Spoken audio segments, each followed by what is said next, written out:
आज हम बात करेंगे बाइनेंस में अवेलेबल उस ऑप्शन की जहां पर बिल्कुल कोई रिस्क नहीं है। सिर्फ $10 इन्वेस्ट करके आप डेली के $8 कमा सकते हैं। किसी किस्म का कुछ रिस्क नहीं है। उससे पहले मैं आप लोगों को एक पोस्ट दिखाना चाहता हूं जो फेसबुक पर बहुत ज़्यादा ग्रुप्स में पाई जाती है। बहुत स्पेशली वो ग्रुप्स जो पाकिस्तान बेस्ड हैं, पाकिस्तान से रिलेटेड ज़्यादातर बंदे उन ग्रुप्स में हैं, तो वहाँ पर आपको ये वाली पोस्ट देखने को मिलेगी। इस तरह के आपको बहुत ज़्यादा पोस्ट मिलेंगे जहाँ पर क्लेम किया जाता है कि आप ज़ीरो रिस्क के साथ $10, $20 या फिर $100 के साथ काफ़ी ज़्यादा ROI ले सकते हैं। और बंदे ज़्यादा ने काफ़ी ज़्यादा लॉस किया होता है क्रिप्टो में।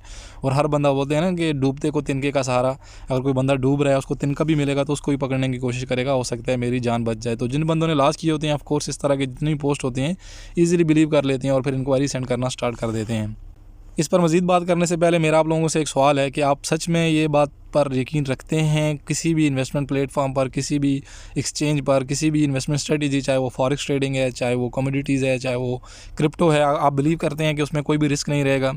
इन केस अगर आप इस तरह का सोचते हैं तो मेरे ख्याल से आप बिल्कुल गलत सोचते हैं। कोई भी इस तरह का डेक्स या फिर सेंट्रलाइज एक्सचेंज या फिर कमोडिटीज़ या फॉरेक्स ट्रेडिंग का कोई भी प्लेटफॉर्म ऐसा नहीं है, कोई भी इन्वेस्टमेंट या फिर ट्रेडिंग की स्ट्रेटजी ऐसी नहीं है कि जिसमें रिस्क ना हो। हर में एटलीस्ट 50% रिस्क होता है। इवन दो अगर आपको कहा जाता है कि लेस रिस्क है, वो लेस रिस्क भी आप उसको 50% कंसिडर करें, क्योंकि हाई रिस्क जो है 100% होता है, लेकिन एटलीस्ट 50% रिस्क रहेगा। अगर आप उनसे डिटेल मांगेंगे कि क्या डिटेल है तो आपको बोलेंगे जी कि आप अपने पहले स्क्रीनशॉट सेंड करो, आपके पास इतने USDT है भी नहीं है, उसके बाद स्पॉट में इनको ट्रांसफ़र करो। स्पॉट में ट्रांसफ़र करने के बाद आपको वो लोग बोलेंगे बाइनेंस NFT में। और समहाउ जो न्यू बीज हैं उनको वो लोग कन्विंस कर ही लेंगे कि देखो इसकी प्राइस ऊपर नीचे नहीं जाती है, आपको फ़ायदा ही होगा, आप कभी बाई करेंगे इससे नीचे नहीं जाएगी, आप सिर्फ $4 ज़्यादा प्राइस करो और इसको सेल कर दो और अगेन बाई कर लो, दिस एंड डैट। ये सारी चीज़ें आपको बता रहे होते हैं। और बहुत ज़्यादा बंदे उनके हाथों इस तरह मतलब कि ना चीट हो भी जाते हैं, क्योंकि वो लोग न्यू बीज होते हैं और ये बंदे थोड़े मास्टर टाइप के होते हैं।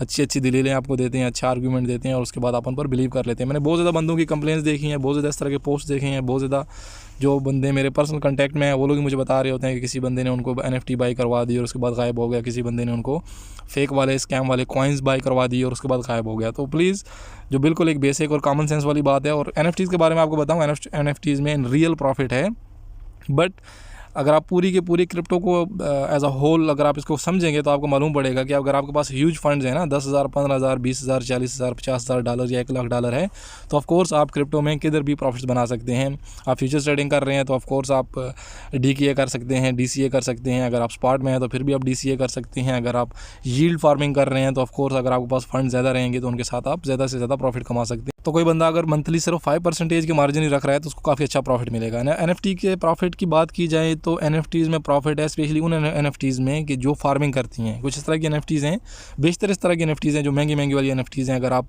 NFT में जाएंगे तो वहाँ पर देखेंगे कि 17 इथीरियम और 20 इथीरियम और यहाँ पर देखें 63 इथीरियम, इस तरह की मतलब कि हज़ारों और लाखों डॉलर्स में इनकी प्राइस है।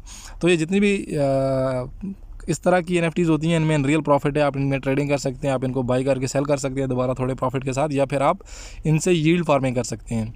और बाकी जो DeFi बेस पर जो NFTs होती हैं वहाँ पर क्या होता है कि आप NFT बाई करते हैं या NFT मिंट करते हैं। मिंट करने के बाद आप अपनी NFT स्टेक करते हैं और फिर आपको API मिलेगी, मतलब कि आप दीगर कॉइन या फिर सेम जो NFTs का डेवलपर है उनका जो नेटिव कॉइन है वो फार्मिंग करेंगे आप। तो उस तरह की जो NFTs हैं उनमें रियल प्रॉफिट है। इस तरह की बाकी $10, $5, $20, $50 वाली जो NFTs हैं इनमें कोई प्रॉफिट भी नहीं है, अगर वो किसी गेम की NFT नहीं है। आपको मालूम है ना कि NFTs की मेटावर्स की गेम्स होती हैं, तो कभी कभी ऐसा होता है कि वो लोग प्री सेल करते हैं बाइनेंस पर। अगर किसी बंदे ने यहाँ पर बाई कर लिया, ऑफ कोर्स उसको थोड़ी महंगी पड़ेगी या एटलीस्ट एवरेज प्राइस पर पड़ेगी, चीप भी पड़ेगी, बट ज़्यादा फ़ायदा क्या होता है उसको कि जो इनिशियल प्री सेल होती है या इनिशियल जो ड्रॉप करते हैं वो लोग ड्रॉप करते हैं या फिर इस तरह की सेल पर अपनी NFT सेल कर देते हैं, उसमें आपको कैरेक्टर जो है रेयर वाले मिल जाते हैं, मतलब अच्छे कैरेक्टर मिल जाते हैं। इसमें सबको मालूम है, कॉमन होता है, रेयर है, सुपर रेयर है, मिस्टेक है, इस तरह के मतलब कि डिफरेंट मिस्टेक हो गया अभी, या लेजेंडरी हो गया, लेजेंड हो गया, तो वो बहुत ज़्यादा हाई कैरेक्टर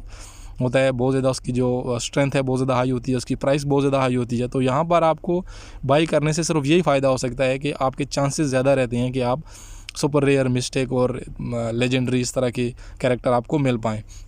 तो ये वीडियो का पर्पस आपको सिर्फ यही समझाना था कि प्लीज़ इस तरह के स्कैमर से बचें, इस तरह की पोस्ट से बचें, बिलीव ना किया करें। कोई भी इस तरह का ऑप्शन नहीं है जहाँ पर रिस्क ना हो। और स्पेशली जो NFTs हैं, NFTs में एंट्री ना लें जब तक आपको पूरा नॉलेज नहीं है, जब तक आप एक अच्छी सिलेक्शन नहीं कर लेते और जब तक आपको फर्दर यूज़ मालूम नहीं है कि आप ये NFT बाई करने के बाद इसको यूज़ कैसे करना है, इसका यूज़ है भी या नहीं। तो ये सारी चीज़ें हम लोग डिस्कस करते रहेंगे। किसी बंदे का कोई भी क्वेश्चन है NFTs के बारे में, NFT गेम्स के बारे में, तो प्लीज़ कमेंट सेक्शन में लिख दीजिए। आई होप कि मैं आपको उसका प्रॉपर आंसर कर पाऊँगा। अपना ख्याल रखिएगा, मिलते हैं नेक्स्ट वीडियो में। अल्लाह हाफिज़।